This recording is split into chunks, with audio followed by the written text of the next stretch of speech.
What's up, guys? It's your boy Jay Color here with another new episode, a supersized episode of the main event, because today it's our Wrestlemania review.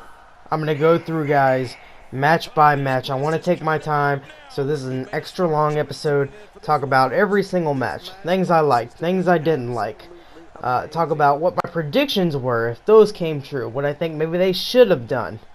Let's get into it, guys. First of all, the pre-show. I didn't watch the pre-show because WrestleMania was going to be 4 hours, and I have stuff to do on Sundays. I just didn't have time to watch that much wrestling.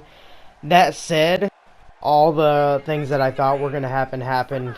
All the faces won.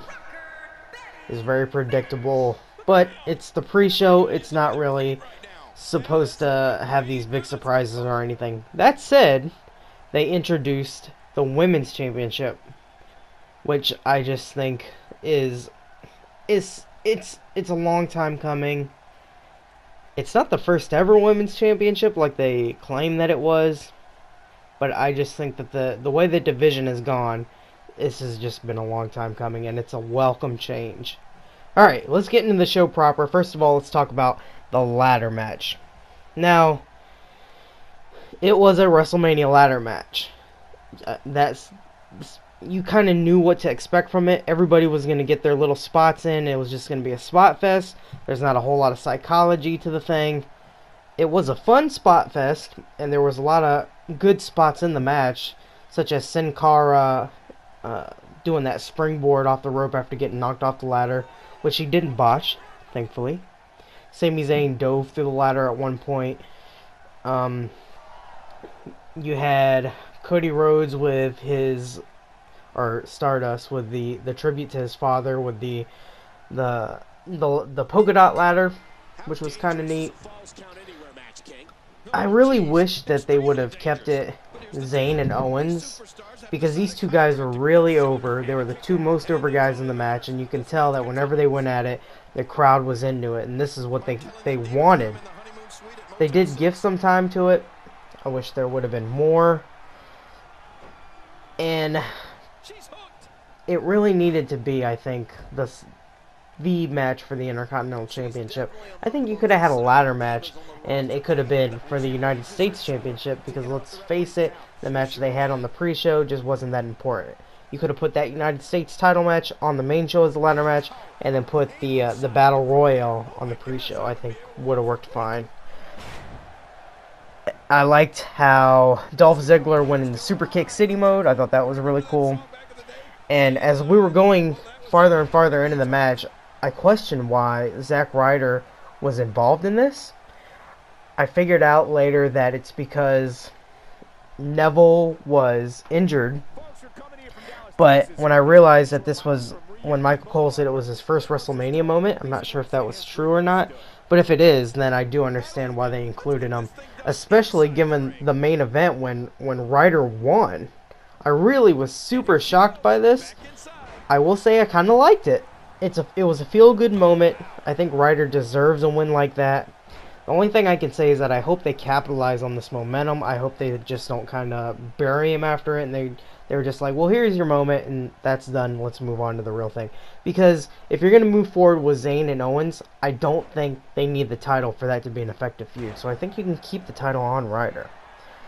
Next up, we had Jericho versus AJ. This was a good move. There was some good spots. I did think it was super infuriating how the ref failed to do a 10 count ever. There were multiple times when both guys were down, and the ref just did not.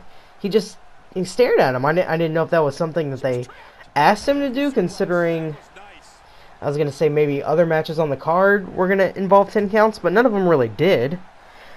And the other thing I didn't really like was the fact that they just have not been protecting the Styles Clash since it's come into the company. I don't know if he's beaten anybody, actually, with the Styles Clash. It seems like they don't like the move, and they want more for this forearm, the phenomenal forearm, to be more of a finishing maneuver for AJ. But I don't know, man. I think they should have really went with the moves that he has, the moves that have gotten him to where he is in his career. And I just think they've done a bad job protecting those. And speaking of protecting, I can't believe Jericho won. I really, really can't. I think that it's not necessarily a thing where AJ Styles needed to win. I think that he could lose this match, and I think they can still use him and elevate him because he lost to Chris Jericho.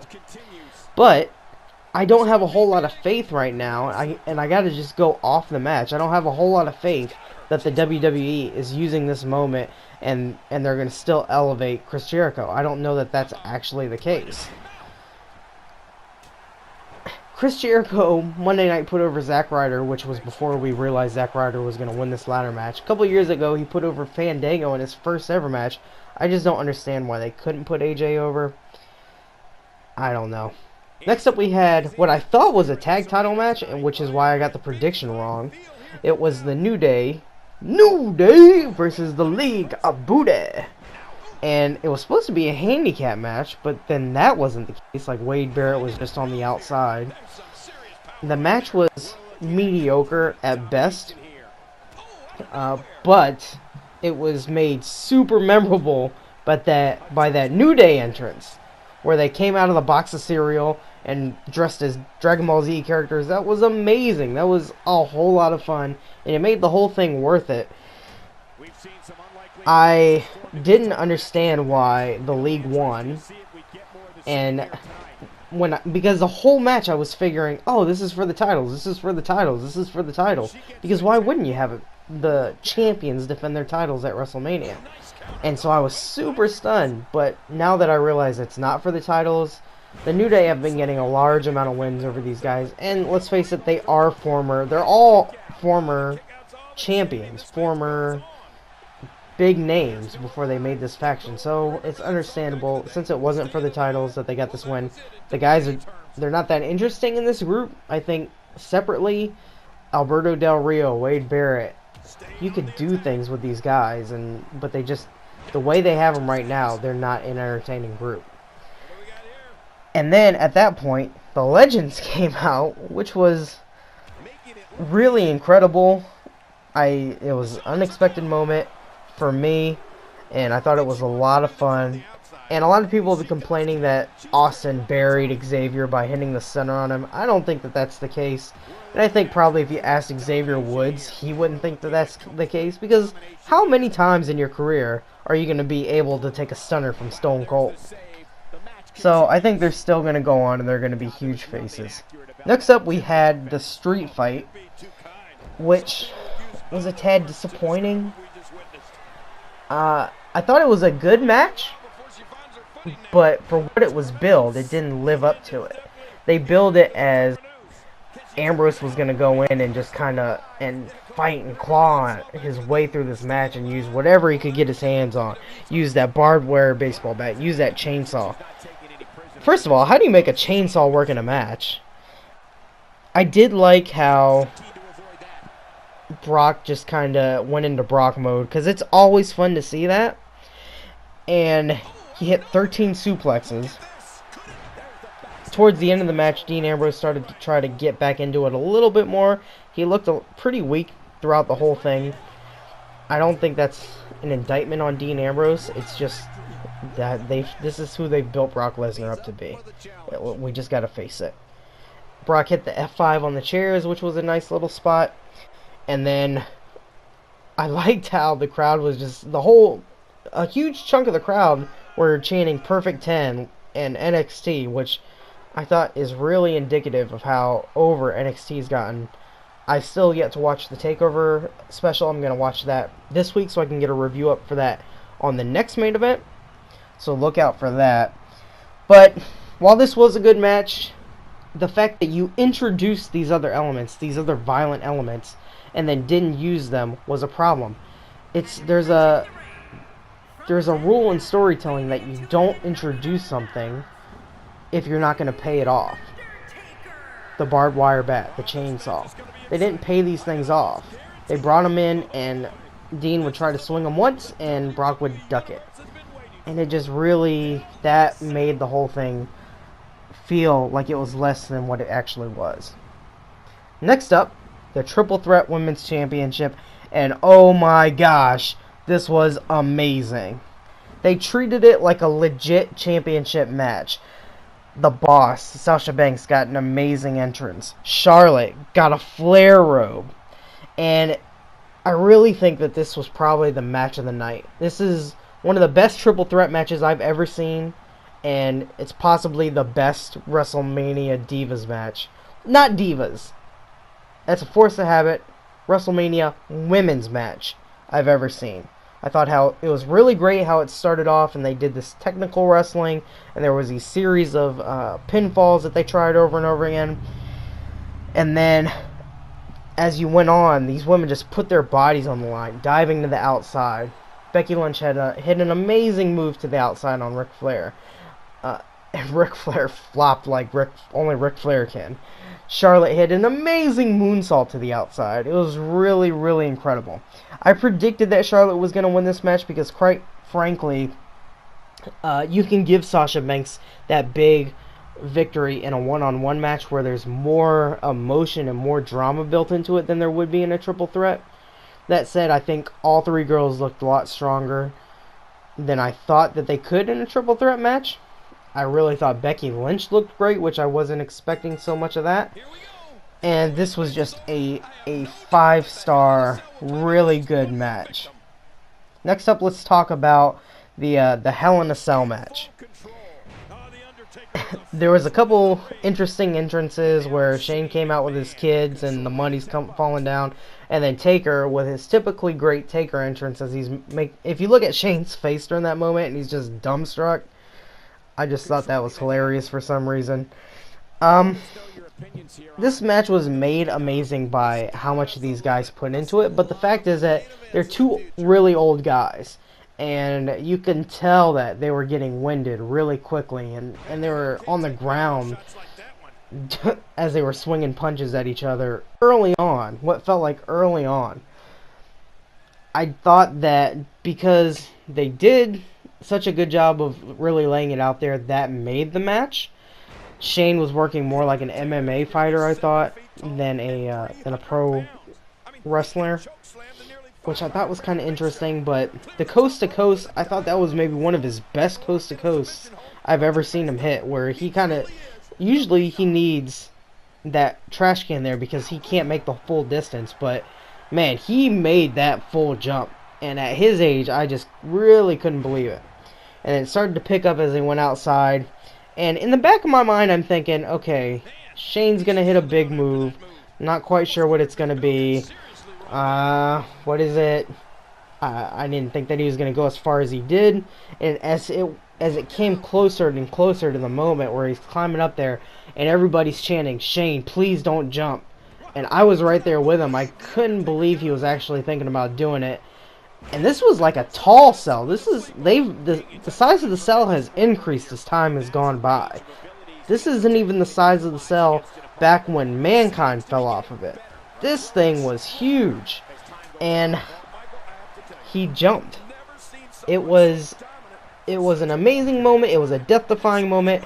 I almost think he didn't have to go that far, but that moment is going to live in history forever. You're going to see that in video packages for years and years to come. And as we go into this final part of the pay-per-view, you have a huge moment like that. How are they going to follow it up?